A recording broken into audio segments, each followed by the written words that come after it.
She awakened the city, but the hardest challenge was keeping those she loved intact. Memories returned, but not everyone survived them the same way.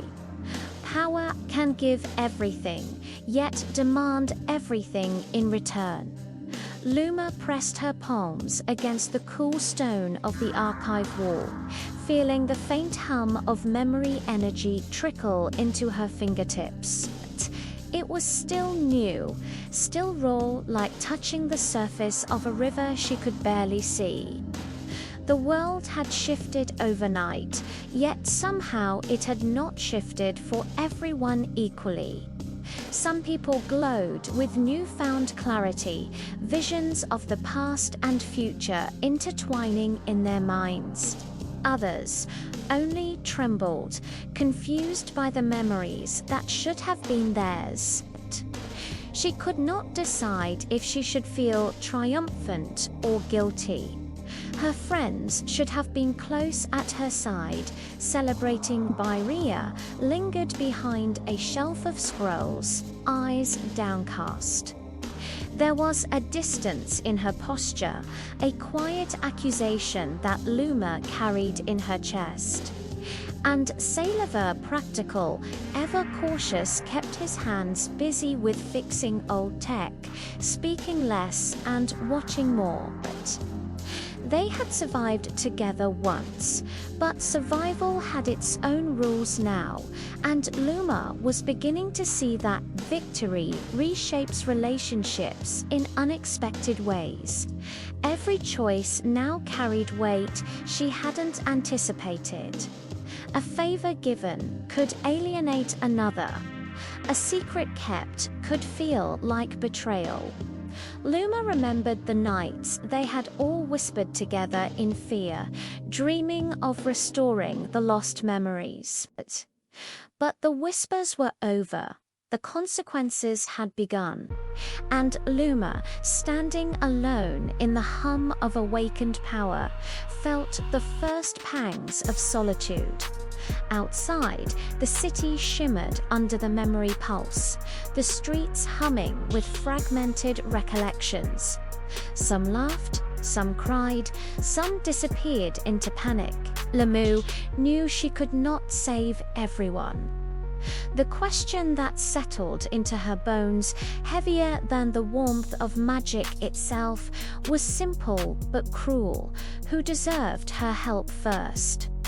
And then came the first warning, the scrolls she had protected for months, now stolen from the archive.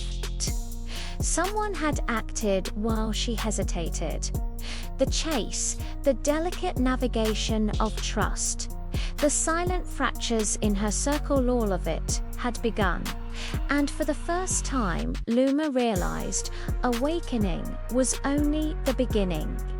Survival, loyalty, and ambition were now tangled in a web far more complicated than she could untangle alone. Memory returned to the world, but not everyone survived it the same way, and the hardest choice was deciding who mattered most. The morning air felt heavier than the night before, as if the city itself held its breath. Luma moved through the streets, senses heightened, alert for every flicker of memory energy that might give her a clue. The stolen scroll weighed on her mind, but heavier still was the growing distance between her and the friends who had once been inseparable. Mireia walked a few steps behind, silently cataloguing everything she saw, eyes sharp but unreadable. Sale's hands were busy repairing a broken transport frame, yet she knew he was listening, always calculating. Their loyalty was intact, but their alignment was no longer certain. Each encounter reminded her of the cost of awakening. Citizens who had once smiled now glared with suspicion. A shopkeeper she had helped just yesterday avoided her gaze entirely. Some memories could not be returned. They were fragments that splintered, leaving confusion, fear, and blame. Luma felt the weight of responsibility press down like a storm cloud. How could she restore balance when even her friends seemed to be choosing different paths through the chaos? Then came the first clear sign of ambition. Myrea had been quietly organizing a network of archivists, ones who could safeguard the remaining scrolls and teach memory control.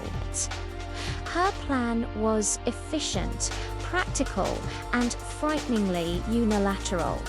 She spoke in hushed tones to a small group, eyes flicking toward Luma as if seeking permission, yet never truly asking. Luma's chest tightened. She knew Myrea meant well, but the exclusion felt like betrayal. Was efficiency worth the risk of fracturing their bond? Sale, meanwhile, had begun negotiating with the city's council. He argued for regulated memory usage, claiming it was the only way to prevent chaos from consuming the city. Luma watched him from across the hall, feeling both pride and panicked.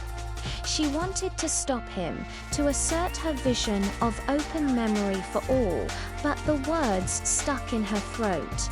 Conflict had become subtle, almost invisible, but no less dangerous. Every choice now came with invisible casualties. That night, Luma sat alone in the glow of a partially restored archive, the hum of memory energy buzzing faintly around her. The stolen scroll still loomed, a symbol of what she had failed to protect. And yet the weight pressing on her heart was not the scroll, it was the realization that even her closest allies could no longer walk the same path. Hope was still there, dim and flickering, but it demanded caution, compromise, and sometimes painful silence. She had awakened the world, but surviving it, that was a far greater challenge. Even those you trust most can choose a path you cannot follow. And sometimes surviving together means growing apart. The city had become a maze of shadows and whispers. Luma moved through narrow streets and alleyways, every pulse of memory energy feeling like a heartbeat against her chest. The stolen scroll still hung over her mind. But now it wasn't just a tool, it was a symbol of everything at risk: trust, ambition, and the fragile bonds she had once believed unbreakable. Myrea approached quietly from behind, her steps deliberate. "I didn't want to tell you," she said, voice low, "but we've started distributing copies of the restored memories to select groups, people we can rely on. We can't risk chaos." Her eyes flicked to Luma, almost pleading. "I hope you understand." Luma's stomach tightened. She understood all too well, and yet the act felt like a fracture in the foundation of their friendship, a wedge driven by pragmatism. She remembered their shared nights of whispered dreams, their promises to protect each other no matter the cost. Now, those promises felt fragile, almost naive. Sale had taken another path entirely. He had begun organizing the city's militia to oversee memory use, arguing that regulation was the only way to prevent disaster. His logic was impeccable, but Luma could feel the tension in every directive he gave. She had once counted on him to fight beside her, not above her. Alone in the archive that evening, Luma touched the hum of the remaining memory energy. It was intoxicating and terrifying. Power had awakened in her, yes, but the question now was, how would she wield it without breaking the people she cared for most? The answer came suddenly, unbidden, a choice she could not defer. The city council demanded she select a small group to receive full access to memory restoration immediately, or risk a growing rebellion that could tear everything apart. Luma could feel Mariah's eyes on her from across the room, expectant and tense. Sale's hands clenched at the council table, rigid and unwavering. And somewhere inside, a whisper warned her that whichever path she chose, some of those she loved would be left behind. Luma closed her eyes. The air thrummed around her as if echoing the weight of her decision.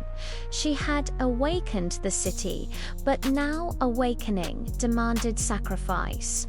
And for the first time, she understood what it truly meant to lead. That power, memory, and ambition were never gifts without cost, and that surviving together sometimes meant walking apart. Sometimes the hardest battles are anti-fought in the streets. They refought in the hearts of those we love. The council chamber was silent, but it felt as if the walls themselves held their collective breath. Luma stood at the center, the glow of restored memory pulsing faintly around her hands. The city had changed overnight, but the cracks were clear. Ambition, fear, and uneven power had fractured more than just streets and archives. She looked first at Mariah. Her friend's eyes were steady, but there was a subtle tremor in her jaw, a quiet accusation that needed no words. Luma wanted to reach out, to close the distance, but the choice had already been made. Mariah had organized the select archivists. Luma had approved the plan under duress. The bond that had once been unshakable now bore a permanent line, an invisible scar that neither apology nor explanation could erase. Sale's expression was unreadable, but Luma could sense the tension coiled in his posture. He had done what he believed necessary to stabilize the city, yet she knew he blamed her, in part, for the chaos that had spiraled despite his efforts. There was no anger, no shouting, only the quiet weight of lives changed, of trust tested beyond repair, as she walked toward the remaining memory scrolls. Luma felt the hum of power vibrating through the floor, the air alive with possibility. She could restore more, but at what cost? She paused, hands hovering over the archives, and let herself feel it.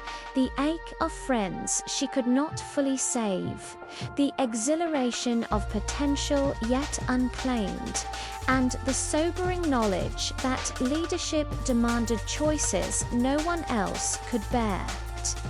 Outside, the city shimmered under the restored memory pulse. Some citizens laughed. Many simply stared, awed or confused by what had been returned. Luma knew she could not control it all, could not prevent every fracture or betrayal, could not save everyone. But for the first time, she realized that restoration was never about perfection. It was about resilience, about trying even when the cost was unclear, about building bridges no matter how frail.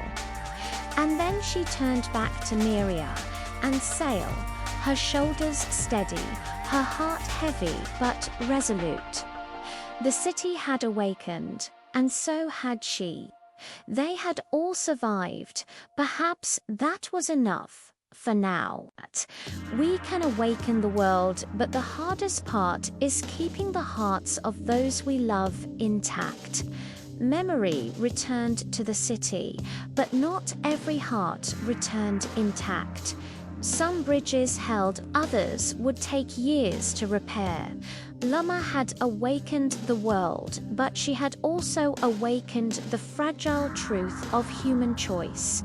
Power can give, but it also asks, and survival often leaves its quiet scars. And perhaps that was enough for now. If you were in Luma's place, who would you save first, and could you bear the cost of leaving others behind? If this story made you pause for a moment, subscribe for more stories that matter.